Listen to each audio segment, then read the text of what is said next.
first 4 years in the street. It's not about next time. So seriously, what now? It's not. I'm going to have it now.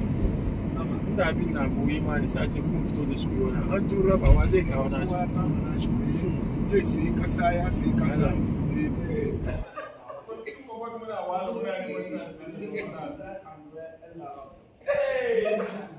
Là, nous sommes arrivés à Cap Coast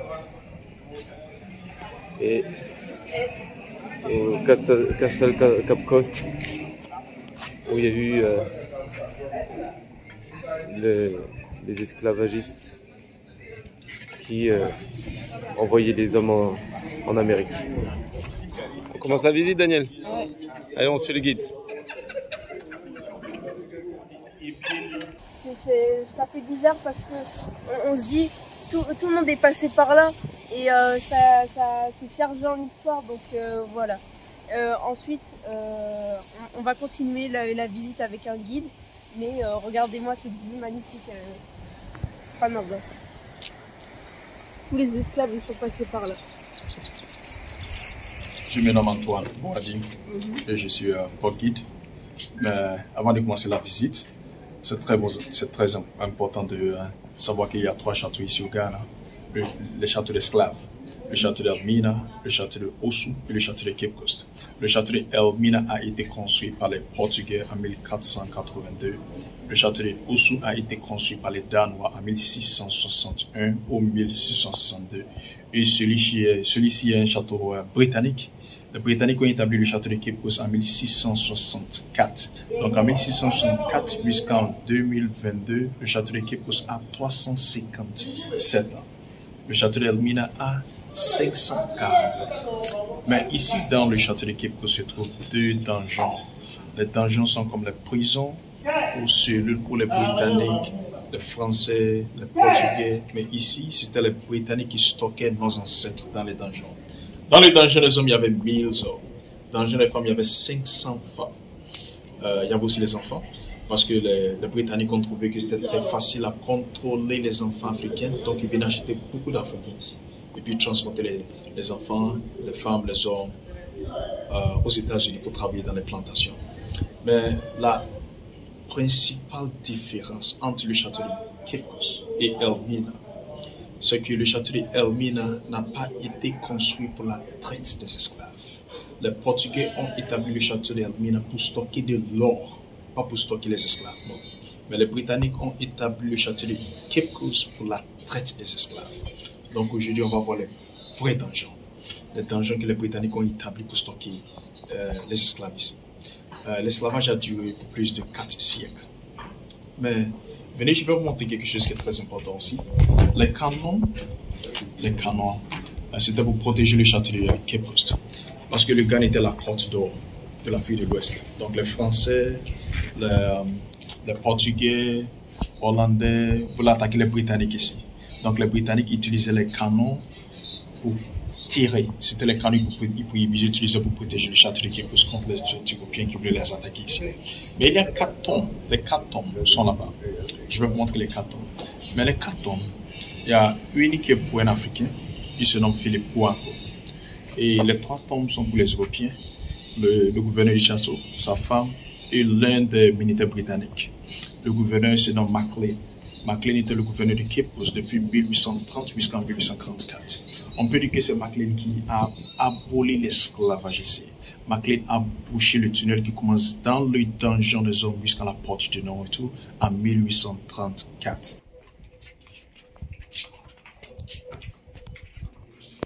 Dans le donjon des hommes, il y avait 1000 hommes.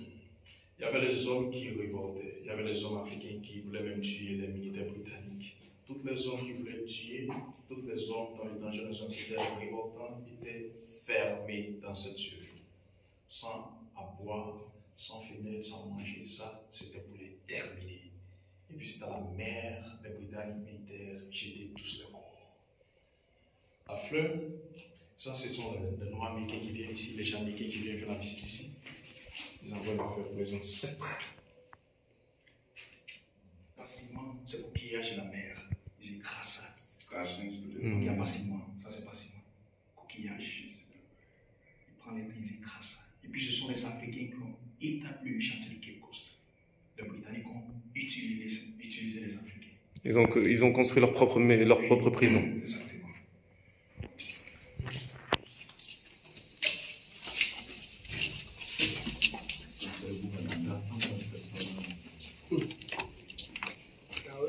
C'est impressionnant. C'est impressionnant. En 2009. En 2009, oui, Barack Obama est venu ici. Mais la famille Obama sont venus ici parce que sa femme Michelle Obama, pas que ses ancêtres viennent ici. Donc en 2009, ils ont fait la visite ici. Là, c'est la plaque de Barack Obama. Mais ça vaut aussi que c'était les chefs de village qui travaillaient pour les Européens. Les chefs de village de l'Afrique de l'Ouest capturaient les Africains pour les Français, Britanniques, Portugais, Hollandais. Mais cette plaque, c'est pour dire pardon. C'est le gouverneur du Ghana avec les chefs du Ghana. Ça, c'était en 1982. Pour dire pardon, quoi. Et mais ça, c'est l'église que je vous ai montré sur le Dangeneusons. Okay. L'église anglicaine qui est établie en 1752. Et ça, c'est Donjon des Hommes, prison des hommes. Le donjon des hommes. Et dans le Donjon des Hommes se trouvent 5 salles. Première salle, deuxième, troisième, quatrième, cinquième. Dans chaque salle, il y avait 200 hommes. 200, donc ça fait 1000 hommes. Mais ça glisse, donc on marche doucement, prend notre temps, s'il vous plaît. D'accord. Donc là, on va visiter le donjon des hommes.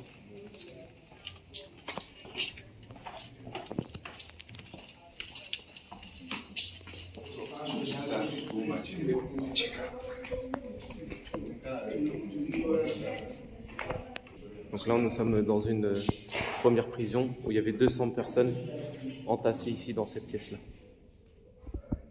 Là, vous avez que cette lumière qui traversait. Et imaginez-vous avec 200 personnes entassées ici. Il y a 6 trous. 2, 4, 6. Donc le Britannique enchaîne les esclaves comme ça. Le plus grand, il enchaîne comme ça. Il y a un grand trou en haut là-bas. Oui, effectivement. Ça la bouche des murs du château. Parce que les militaires britanniques voulaient savoir ce qui se passait. Ils voulaient écouter. Donc, souvent, quand les hommes africains veulent casser les bruits passent dehors. Donc, les Britanniques nous disaient ça, mais ce qui se passait dans le Dangeneusons.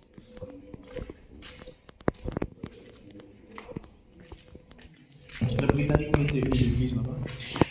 En haut là, juste sur le donjon. Donc, ils prient dans l'église et pour observer, pour écouter les 1000 hommes, ils viennent se cacher là-bas. Et puis, ils observent les 1000 hommes dans le Dangeneusons. C'est ce qu'on ne trouve pas à comprendre. Est-ce que vous avez une fois visité le château d'Elmina, le château portugais Elmina? C'est la même chose. Les Britanniques ont établi une église anglicaine, mais les Portugais ont établi une église catholique. Et pour protéger le château de Cape Coast, les Britanniques militaires ont établi 2 forts. Je vais montrer ça je vais montrer les 2 forts dans la maison du gouverneur du château. Le fort William et le fort Victoria. Parce que les Français, Hollandais voulaient attaquer les Britanniques à cause de l'or. Le Ghana était la porte d'or de l'Afrique de l'Ouest. Donc pour observer ce qui s'est passé, les Britanniques ont établi 2 forts sur 2 collines pour observer.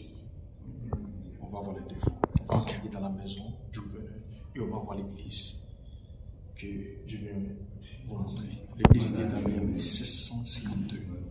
Et l'église aussi était une école pour les enfants métis.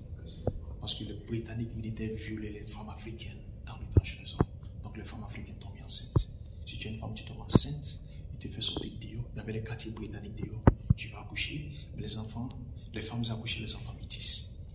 Et les Britanniques donnaient le nom comme Johnson, Wilson, Peterson, Blankson. Johnson veut dire l'enfant de John. Wilson veut dire l'enfant de John. C'était le nom comme ça que les Britanniques. Mais les enfants métis n'étaient pas les esclaves. Je vais vous expliquer ça quand on va visiter dans le genre de femmes, s'il vous plaît. Le seau noir là, ce seau noir là, ça là, c'est un mélange de pipi, caca, nourriture, des esclaves qui deviennent noirs comme ça. L'esclavage a duré ici pour plus de 2 Donc les caca, du sang, nourriture et des vignes comme ça. Est-ce que vous avez quelques questions? Continuez la visite. C'est choquant en fait, c'est. J'arrive pas à parler tellement que c'est choquant en fait. C'est tout ce qu'on voit.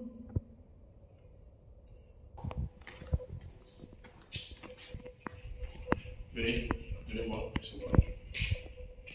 Mais là, cette cellule, tous les Africains, les hommes africains qui tombaient malades, étaient stockés là-bas. Et puis c'était la mer, les Britanniques militaires jetaient les corps. Donc si tu es un Africain, tu meurs là-bas, ils jettent ton corps dans la mer. Mais ça c'est fétiche, connaissez-vous le fétiche? Oui. Il y a 77 fétiches dans la ville de Cape Coast. Mais ça c'est le chef fétiche. Le fétiche se nomme Nana Tabor. Le fétiche était établi dans le Dangerous après l'abolition de l'esclavage. L'esclavage était aboli en Angleterre en 1807. Mais c'était aboli ici en 1833. Ça, c'est après l'abolition que les chefs de village ont établi le fétiche dans le Dangerous. Mais à l'époque, rappelez-vous, je vous ai dit qu'il y avait un tunnel. Donc les Britanniques militaires enchaînent les esclaves. Comme ça. Et puis il fait passer tous dans le tunnel. C'était pour le contrôler facilement. Pour ne pas que les Africains révoltent, quoi. Donc il les enchaîne comme ça. Il fait passer tous dans le tunnel jusqu'à la porte du non-retour. Et après la porte du non-retour, c'était fini. La porte du non-retour était la porte finale du château. Donc les esclaves passent dans la porte, les Britanniques militaires mettent eux tous dans les bateaux et puis les transportent aux États-Unis. Mais après l'abolition, le gouverneur qui se nomme Captain George McLean a bouché le tunnel en 1833 ou 1834 pour dire que l'esclavage est aboli ici. C'est là où ils étaient malades. Il y avait 1000 hommes qui étaient emprisonnés là-dedans avant d'être envoyés en Amérique.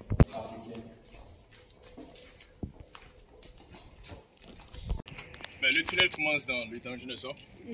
Donc, ça c'est pas la fin du tunnel et c'est pas la sortie du tunnel. Mais c'est là les Britanniques militaires s'arrêtaient pour observer les Africains marcher, les hommes africains. Allez-y, marchez. La sortie est là-bas. Je vais vous montrer la sortie du tunnel, s'il vous plaît. Venez, s'il vous plaît. Oui, donc ça c'était un point un check pour voir qu'ils avançaient vraiment dans le tunnel. Mais c'est profond.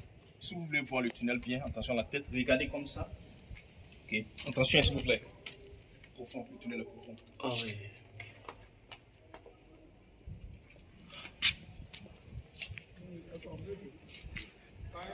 Donc ils passaient par là et les Britanniques surveillaient les esclaves afin qu'ils aillent vraiment vers la sortie. Donc ils passaient comme ça. 1, 2, 3, la sortie du tunnel. C'est la porte du non-retour. La porte du non-retour. non-retour, c'était là. La porte du non-retour était très petite comme ça.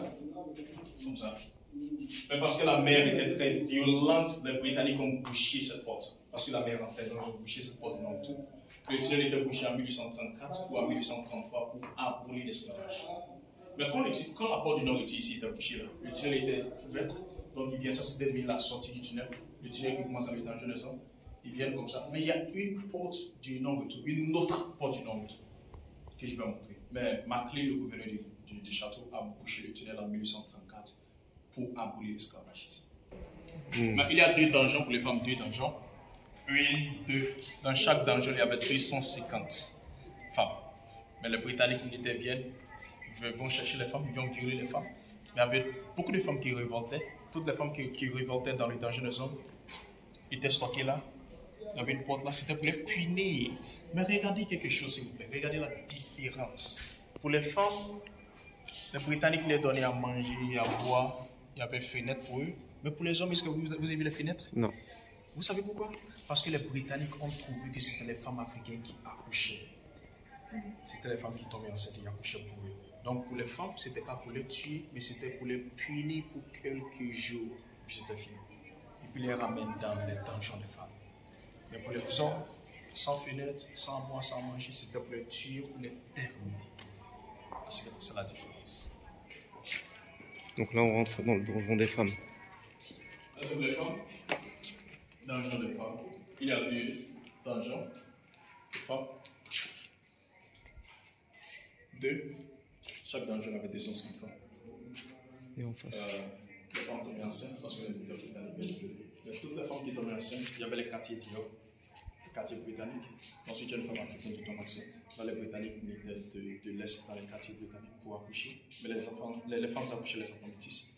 Et pour savoir que les enfants métis étaient supérieurs, donc les Britanniques ne donnaient pas les noms africains ou les noms ghanéens. Des noms comme Johnson. Johnson veut dire l'enfant ou le fils de John. Thompson veut dire l'enfant ou le fils de Thomas. Peterson. Donc c'était le nom comme ça. Rappelez-vous de l'église que je vous ai montré. L'église était une école, mais c'était une école pour les métis, les enfants métis. Les métis n'étaient pas les esclaves. Ils travaillaient pour les pères. Et il y a d'autres même qui devenaient les militaires. Ils travaillaient dans les entrepôts, les Britanniques stockaient de l'or. Mais après, quand les femmes accouchent, quand elles ont fini, les Britanniques les ramenaient dans les donjons et ils transportaient les femmes aux États-Unis ou en Amérique pour travailler comme des cultivateurs. Mais ce qui fait mal au cœur, c'est-à-dire que les enfants métis ou les Africains métis, et ça veut dire parce que les Britanniques les donnaient à manger, à boire, ils leur donnaient les habits, il y avait les maisons pour eux, et ils n'étaient pas comme les Africains, quoi. Donc il y avait la différence entre les métis et les Africains. Même après l'abolition de l'esclavage, les métis étaient en charge. Ils ont dit qu'ils étaient les boss ici en Afrique de l'Ouest. Où les Britanniques, les Français ont capturé les Africains. Donc les métis n'étaient pas les esclaves. C'était la différence entre les métis et les noirs africains. C'est la différence. Mais savez-vous qui posait la première capitale du Ghana? Accra est devenue la capitale en 1877. Donc, quand le Ghana était le Gold Coast, la côte d'or, Cape Coast. Cape Coast. La capitale était Cape Coast. Cape Coast. Mais en 1877, Accra est devenue la capitale du Ghana. Et l'indépendance ici au Ghana était en 1957.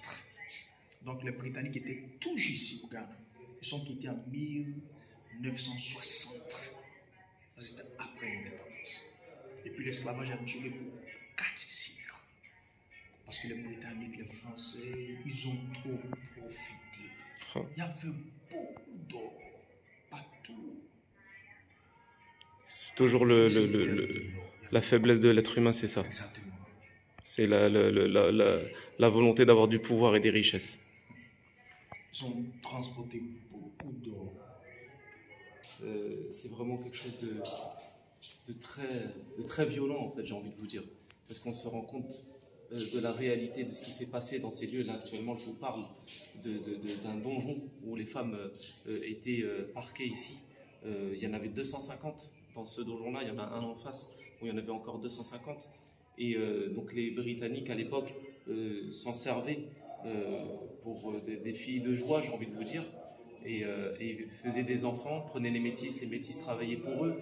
Ensuite, ces femmes-là étaient envoyées en Amérique pour travailler dans les champs. C'était vraiment quelque chose d'insoutenable. Et les femmes étaient un petit peu mieux traitées, si on peut dire cela, parce qu'ils voulaient les maintenir en vie pour pouvoir en profiter et faire ce qu'ils voulaient faire avec. Mais les hommes étaient vraiment enfermés dans les donjons pour vraiment les tuer, les exterminer, comme vous avez pu voir les explications d'Antoine dans les récits qu'il nous a apportés. Donc c'est vraiment un endroit chargé d'histoire. Et j'invite tous ceux qui peuvent venir ici, parce que vous allez voir un peu des explications à travers ces petites images, mais de venir ici, c'est vraiment quelque chose où vous allez ressentir l'histoire. Et c'est important de connaître l'histoire de nos frères africains, vraiment très important.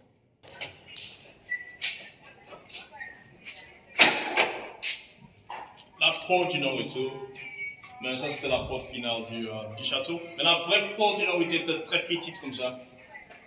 On appelle cette porte la porte du Nord-Retour parce que quand les esclaves passent dans cette porte, c'était impossible de revenir ici en Afrique. Et après cette porte, ce qui est très difficile à comprendre, et ça fait mal au cœur aussi, c'est-à-dire les Britanniques, ils avaient les grands bateaux, ils étaient loin ici, on appelle ça les bateaux des esclaves. Et les Britanniques, ils ramenaient les petites pirogues comme ça, ils mettent les esclaves dans les pirogues, ils les transportent de grands bateaux, puis ils les transportent. D'ici, en Amérique, il y a plus de 4 ou 5 mois. Le voyage était très dangereux et les Britanniques étaient stockés, ils paquaient les esclaves dans les bateaux, comme les sardines. C'était très dangereux. Pour les femmes qui tombaient enceintes, elles étaient les femmes maudites, parce que le voyage était très dangereux. Mais il y a plus de 4 millions d'Africains qui étaient transportés ici, Cape Coast, le château de Cape Coast.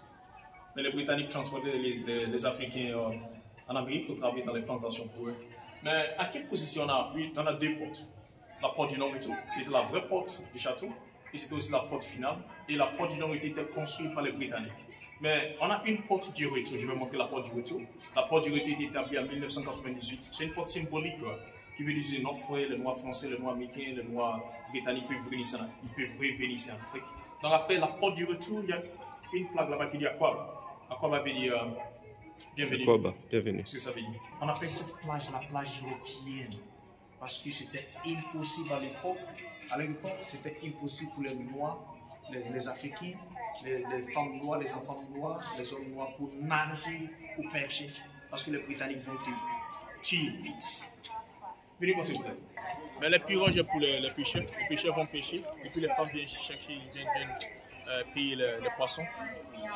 Mais ça c'était la sortie des Britanniques, l'escalier, la sortie des Britanniques. Donc nos ancêtres passent comme ça, mais ils viennent comme ça. Mais ça c'est la porte symbolique, la porte qu'on appelle la porte du retour, établie en 1998 par les Nord-Américains et les Africains. On est venus ensemble pour établir cette porte. Mais cette porte est une porte symbolique qui veut dire que nos frères, les Noirs français, les Noirs américains, les Afro-américains peuvent venir en Afrique. C'est symbolique quoi. Donc on a passé la porte du non-retour. Ça veut dire que les Noirs qui passaient de cette porte ne pouvaient plus revenir. Et c'est touchant parce que ils marchaient enchaînés. Ils regardaient une dernière fois leur pays, leur magnifique pays, avant d'être tués à cause de l'esclavage aux États-Unis ou pendant le trajet à la mer. Donc voilà, c'est vraiment très très touchant de voir ces choses-là.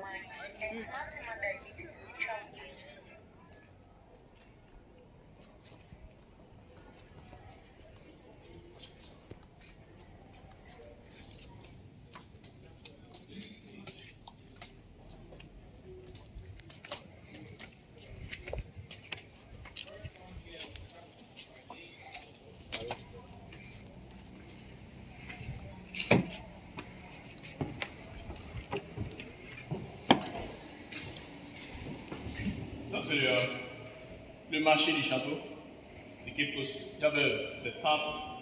Ici, les tables, il y avait des habits, boissons, miroirs, du sucre.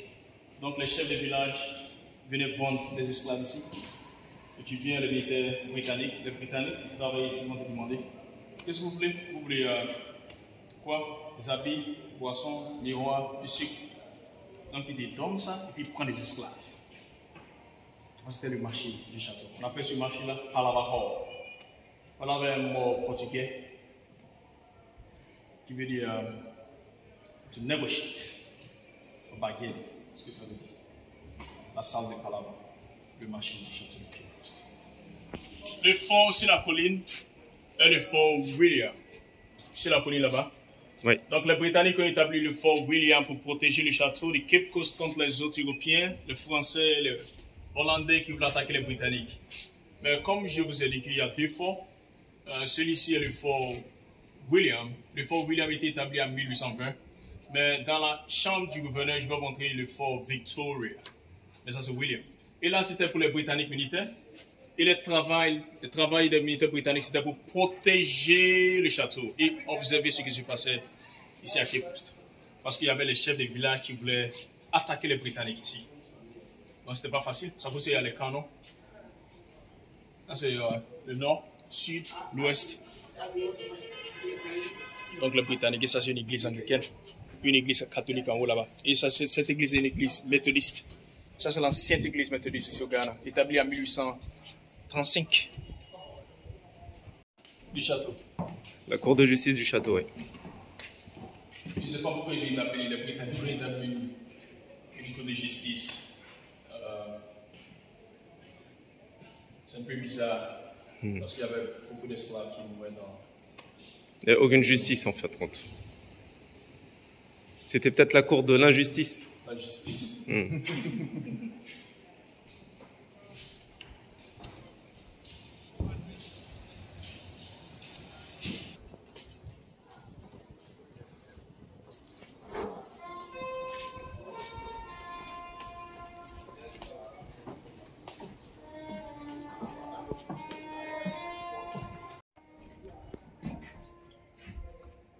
La salle de communication. Regardez, il y a une fenêtre là-bas. Regardez, vous allez voir le fort. C'était pour observer le fort. Ils communiquaient parce que les Britanniques étaient là-bas. Ils voient que les autres Européens comme les Français veulent les attaquer. Donc ils utilisent les drapeaux pour dire qu'il y a... Pour indiquer qu'il y a des intrus qui arrivent. Donc ça c'est la salle de communication. Donc l'un des militaires britanniques travail, c'était pour observer toujours le fort. Donc, elle les voit utiliser le miroir au drapeau.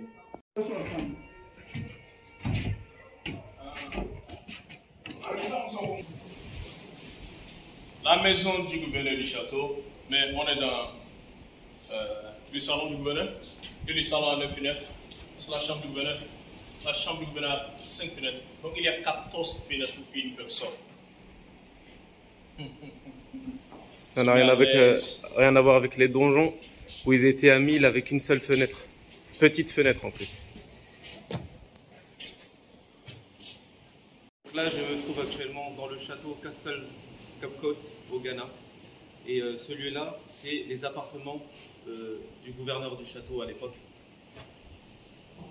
Ce qui est choquant, c'est qu'on a visité les donjons juste avant. Donc dans les donjons, il y avait des hommes qui étaient parqués par 1000, des femmes par 500. Ils avaient une fenêtre, une petite fenêtre. Et ce n'est pas exagéré de vous montrer cette taille-là. Et dans les appartements du gouverneur, forcément, il y a 14 fenêtres. 14 grandes fenêtres. Donc c'est pour vous dire comment les hommes de ce continent africain ont été traités comme sous-hommes. C'est important de connaître notre histoire, de revivier ces souvenirs pour nous rendre compte que l'humain peut être vraiment cruel, peut être vraiment sans pitié. Et c'est pour cela qu'en connaissant notre histoire, ça nous permettra de ne pas retomber dans ces mêmes crimes. Il faut se souvenir pour garantir l'avenir. Là, vous pouvez voir la chambre du gouverneur où sa femme était décédée. Et notre guide Antoine nous montrait au loin. En fait, vous allez voir peut-être à la vidéo à l'horizon, la côte. Et au niveau de la côte, il y avait un autre château qui était tenu par les Portugais aussi pour la traite des esclaves. Donc forcément, ils se mettaient au niveau des côtes pour pouvoir soit envoyer les hommes en esclavage ou soit jeter les corps à la mer de ceux qui mouraient dans les châteaux.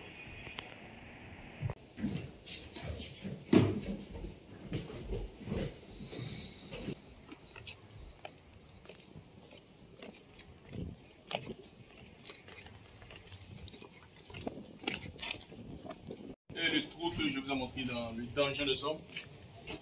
Et l'église. Le Britannique prie dans l'église et pour savoir ce qui se passe dans le donjon des hommes, pour observer les 1000 hommes, il vient s'arrêter comme ça, pour observer les 1000 hommes dans le donjon. Mais aujourd'hui, l'église est bibliothèque pour les enfants. On prie dans les, il y a beaucoup de livres, l'histoire des enfants ici qui viennent lire des livres. Donc on a restauré l'église, ce n'est plus l'église, c'est maintenant une bibliothèque, mais c'est pour les enfants. On finit la visite ici. N'oubliez pas qu'il y a 3 châteaux, c'est très important. Le château d'Esclave, le château d'Elmina, le château d'Ossou et le château de Cape Coast. Le château d'Elmina a été construit par les Portugais en 1482.